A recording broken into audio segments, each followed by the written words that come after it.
Astro your life ചാനലിലേക്ക് ഏവർക്കും സ്വാഗതം. ഇന്നത്തെ എപ്പിസോഡിൽ പറയാൻ പോകുന്നത് പഞ്ചപക്ഷി ശാസ്ത്രത്തെക്കുറിച്ചാണ്. ജ്യോതിഷപ്രകാരം 27 നക്ഷത്രക്കാർക്കും കൂടി 5 പക്ഷികളാണുള്ളത്. അശ്വതി, ഭരണി, കാർത്തിക, രോഹിണി, മകയിരം എന്നീ നക്ഷത്രക്കാരുടെ പക്ഷി പുള്ളാണ്. തിരുവാതിര, പുണർദം, പൂയം, ആയില്യം, മകം, പൂരം എന്നീ നക്ഷത്രക്കാരുടെ പക്ഷി ചകോരം. ഉത്രം, അത്തം, ചിത്തിര, ചോതി, വിശാഖം, അനിഴം നക്ഷത്രക്കാരുടെ പക്ഷി കാക്ക. തൃക്കേട്ട, മൂലം, പൂരാടം, ഉത്രാടം, തിരുവോണം എന്നീ നക്ഷത്രക്കാരുടെ പക്ഷി കോഴിയും. അവിട്ടം, ചതയം, പൂരൂരുട്ടാതി, ഉത്രട്ടാതി, രേവതി എന്നീ നക്ഷത്രക്കാരുടെ പക്ഷി മയിലാണ്. നിങ്ങളുടെ നക്ഷത്രപ്രകാരമുള്ള പക്ഷി ഏതാണെന്ന് നിങ്ങൾ മനസ്സിലാക്കി വയ്ക്കുക.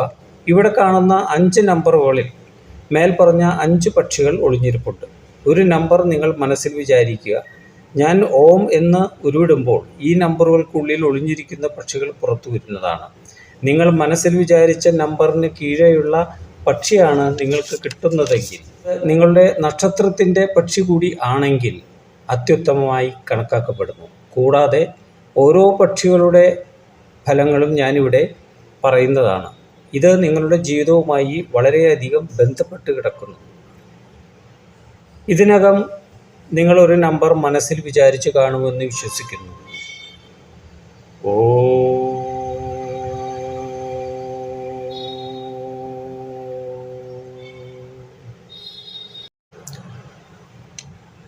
ആദ്യമായി പുള്ള് പക്ഷിയെക്കുറിച്ച് പറയാം. അശ്വതി, ഭരണി, കാർത്തിക, രോഹിണി, മകയിരം ഈ നക്ഷത്രക്കാരുടെ പക്ഷിയാണ് പുള്ള്.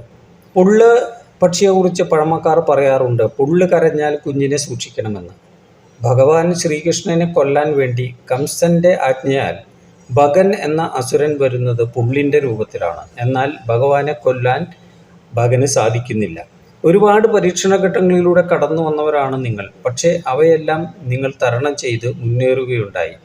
ഏത് പ്രതിസന്ധിയും തരണം ചെയ്യാനുള്ള കഴിവ് നിങ്ങൾക്കുണ്ട്. സ്വന്തം കഴിവിൽ നിങ്ങൾക്ക് ഉറച്ച വിശ്വാസവുമുണ്ട്. ഈശ്വര ഭക്തരാണ് നിങ്ങൾ. ഏറെ ബുദ്ധിമുട്ടുകൾക്ക് ശേഷമാണെങ്കിലും നല്ലൊരു കുടുംബജീവിതം നിങ്ങൾക്ക് മുന്നിലുണ്ട്. എല്ലാ നന്മകളും നേർന്നുകൊണ്ട്, സകലവിധ സൗഭാഗ്യങ്ങളും നേർന്നുകൊണ്ട് നല്ലത് വരുവാനായി ഞാൻ ഈശ്വരനോട് പ്രാർത്ഥിക്കുന്നു. നല്ലത് വരട്ടെ. ഇനി ചകോരം പക്ഷിയാണ് കിട്ടിയതെങ്കിൽ തിരുവാതിര, പുണർദം, പൂയം, ആയില്യം, മകം, പൂരം ഈ നക്ഷത്രക്കാരുടെ പക്ഷിയാണ് ചകോരം. ചകോരം ചിലച്ചാൽ ഐശ്വര്യമായി കണക്കാക്കപ്പെടുന്നു. കുചേലൻ ശ്രീകൃഷ്ണ ഭഗവാനെ കാണാൻ പുറപ്പെട്ടപ്പോൾ ചകോര പക്ഷി ചിരിച്ചു എന്ന് പറയപ്പെടുന്നു.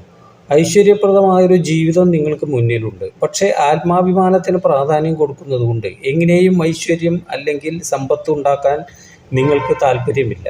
എന്നാൽ സത്യസന്ധരായ നിങ്ങളുടെ പ്രവൃത്തികളിൽ കുറുക്കുവഴികൾ ഇല്ലാത്തതുകൊണ്ട് നേട്ടങ്ങൾക്ക് കാലതാമസമുണ്ടായെന്നിരിക്കും. നിങ്ങളറിയാതെ തന്നെ നേട്ടങ്ങൾ നിങ്ങളെ തേടിയെത്തുകയും ചെയ്യും. ശ്രീകൃഷ്ണ ഭഗവാനെ മനസ്സിൽ ധ്യാനിച്ച് കഴിയുക. വൈകിയാണെങ്കിലും എല്ലാ ഐശ്വര്യങ്ങളും നിങ്ങൾക്ക് വന്നു ചേരും. എല്ലാ സൗഭാഗ്യങ്ങളും നിങ്ങൾക്ക് വന്നു ചേരട്ടെ എന്ന് ആശംസിക്കുന്നു. നല്ലത് വരട്ടെ. അടുത്തതായി കാക്ക. ശനിദേവൻ്റെ വാഹനമാണ് കാക്ക. ഉത്രം, അത്തം, ചിത്തിര, ചോതി, വിശാഖം, അനിഴം ഈ നക്ഷത്രക്കാരുടെ പക്ഷിയാണ്. പിതൃക്കളുടെ പ്രതിനിധിയായിട്ടാണ് കാക്ക പറയപ്പെടുന്നത്. യാത്രാവേളയിൽ കാക്കയെ ഇടതുവശത്ത് കാണുന്നത് നല്ലതത്രേ. അറിവുണ്ടായിട്ടും കഴിവുണ്ടായിട്ടും മറ്റുള്ളവരാൽ പഴികേൽക്കേണ്ടി വരുന്ന ജീവിതമാണ് നിങ്ങളുടേത്. പലർക്കും അന്യദേശവാസം പറഞ്ഞിട്ടുള്ളതാണ്.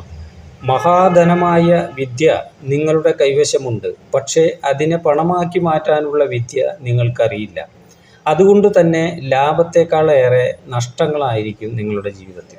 സാമ്പത്തിക നേട്ടം കുറഞ്ഞ നിങ്ങൾ പലപ്പോഴും കടക്കെണിയിലുമാകുന്നത് അതുകൊണ്ടാണ്. എങ്കിലും ഉറച്ച ഈശ്വരവിശ്വാസം പലപ്പോഴും നിങ്ങളെ പല പ്രതിസന്ധി ഘട്ടങ്ങളിൽ നിന്നും രക്ഷപ്പെടുത്തുന്നു. ശനിദേവ പ്രീതി വരുത്തുവാൻ നവഗ്രഹ ക്ഷേത്രത്തിൽ വഴിപാടുകൾ നടത്തുക. കൂടാതെ ശനിയാഴ്ച ദിവസം ശ്രീ ധർമ്മശാസ്ത്ര ക്ഷേത്രത്തിൽ എള്ളുതിരി, നീലാഞ്ജനം വഴിപാടുകൾ നടത്തുക. നിങ്ങളുടെ എല്ലാ കഷ്ടപ്പാടുകളും മാറിക്കിട്ടുന്നതാണ്. എല്ലാ സൗഭാഗ്യങ്ങളും ഉണ്ടാകട്ടെ എന്ന് ആശംസിക്കുന്നു. നല്ലത് വരട്ടെ. അടുത്തത് കോഴിയാണ്. തൃക്കേട്ട, മൂലം, പൂരാടം, ഉത്രാടം, തിരുവോണം എന്നീ നക്ഷത്രക്കാരുടെ പക്ഷിയാണ് കോഴി. പുലർവേളയിൽ വാദ്യമായാണ് കോഴിയെ കാണുന്നത്. ഭഗവാൻ ശ്രീ സുബ്രഹ്മണ്യ സ്വാമിയുടെ കൊടിയാടയാളവും കോഴിയാണ്. വിചാരിച്ച കാര്യങ്ങൾ നിങ്ങൾ പലപ്പോഴും വേഗത്തിൽ തന്നെ നിങ്ങൾക്ക് നടന്നു കിട്ടും. എന്നാൽ കൂടുതൽ നേട്ടത്തിനായി കഠിനശ്രമം നടത്താത്തത് കൊണ്ട് നേട്ടങ്ങൾ കുറവായിരിക്കും താനും. എങ്കിലും മനസമാധാനത്തോടെയുള്ള കുടുംബജീവിതം നയിക്കാൻ നിങ്ങൾക്കാവും. ഒരുപാട് വാഗ്ദാനങ്ങൾ നിങ്ങളെ തേടിയെത്തുമെങ്കിലും സൂക്ഷിച്ച് സ്വീകരിക്കാവൂ. മാതാപിതാക്കളെ അതിയായി ബഹുമാനിക്കുന്നവരാണ് നിങ്ങൾ. അതുപോലെ തന്നെ കുട്ടികളെയും ശ്രീ സുബ്രഹ്മണ്യ ക്ഷേത്രത്തിൽ ദർശനവും വഴിപാടുകളും നടത്തുന്നത് ഉത്തമമാണ്. സകലവിധ സൗഭാഗ്യങ്ങളും നിങ്ങൾക്ക് ഉണ്ടാകട്ടെ എന്ന് ആശംസിക്കുന്നു, പ്രാർത്ഥിക്കുന്നു. നല്ലത് വരട്ടെ. അടുത്തതായി മയിൽ. അവിട്ടം, ചതയം, പൂരോരുട്ടാതി, ഉത്രട്ടാതി, രേവതി എന്നീ നക്ഷത്രക്കാരുടെ പക്ഷിയാണ് മയിൽ. ഭഗവാൻ ശ്രീ സുബ്രഹ്മണ്യ സ്വാമിയുടെ വാഹനവും കൂടിയാണ്. ശ്രീകൃഷ്ണ ഭഗവാൻ മയിൽപീലിയാണ് തലയിൽ ചൂടുന്നത്. ശ്രീ സുബ്രഹ്മണ്യ സ്വാമിയുടെയും ശ്രീകൃഷ്ണ ഭഗവാന്റെയും അനുഗ്രഹാശിസ്സുകൾ നിങ്ങൾക്ക് എപ്പോഴും ഉണ്ടായിരിക്കുന്നതാണ്. ഈ നക്ഷത്രക്കാർ വിചാരിച്ച കാര്യങ്ങൾ ഫലപ്രാപ്തിയിലെത്തുവാൻ കഠിനശ്രമം നടത്തുന്നവരാണ്. വൈകിയാണെങ്കിലും ഫലം കാണുകയും ചെയ്യും. ആരെങ്കിലുമായി തെറ്റിപ്പിരിഞ്ഞാൽ പിന്നീട് അവരുമായി അടുക്കാൻ പ്രയാസമാണ്. അടുത്താൽ വളരെയധികം സ്നേഹിക്കുന്നവരുമാണ്. കുടുംബക്കാരെയും ബന്ധുക്കളെയും സ്നേഹിക്കുകയും ഉപകാരങ്ങൾ ചെയ്യുകയും ചെയ്യുമെങ്കിലും അതിനനുസരിച്ചുള്ള പ്രതിഫലം നിങ്ങൾക്ക് കിട്ടാറില്ല. എങ്കിലും കുടുംബം കഴിഞ്ഞ് ഇവർക്ക് മറ്റെന്തുമുള്ളൂ. വിനയവും അറിവുമാണ് ഇവരുടെ കൈമുതൽ. സമ്പാദ്യം കുറവാണെങ്കിലും സമാധാനത്തോടെയുള്ള ജീവിതം ഇവർക്കുണ്ടാവും. ശ്രീ സുബ്രഹ്മണ്യ ക്ഷേത്ര ദർശനവും വഴിപാടുകളും നടത്തുന്നതും ഉത്തമമാണ്. അതുപോലെ തന്നെ ശ്രീകൃഷ്ണ സ്വാമി ക്ഷേത്രത്തിലും. ഇതൊക്കെയാണ് പഞ്ചപക്ഷി ശാസ്ത്രപ്രകാരം ഉള്ള പൊതുഫലങ്ങൾ. ഇത് നിങ്ങളുടെ ജീവിതവുമായി എത്രത്തോളം ബന്ധപ്പെട്ട് കിടക്കുന്നുവെന്ന് നിങ്ങളാണ് നോക്കേണ്ടത്. എല്ലാവർക്കും നല്ലൊരു ജീവിതം ആശംസിച്ചുകൊണ്ട് നല്ലത് വരട്ടെ എന്ന് പ്രാർത്ഥിക്കുന്നു. ഇനി മറ്റൊരു എപ്പിസോഡുമായി വരാം.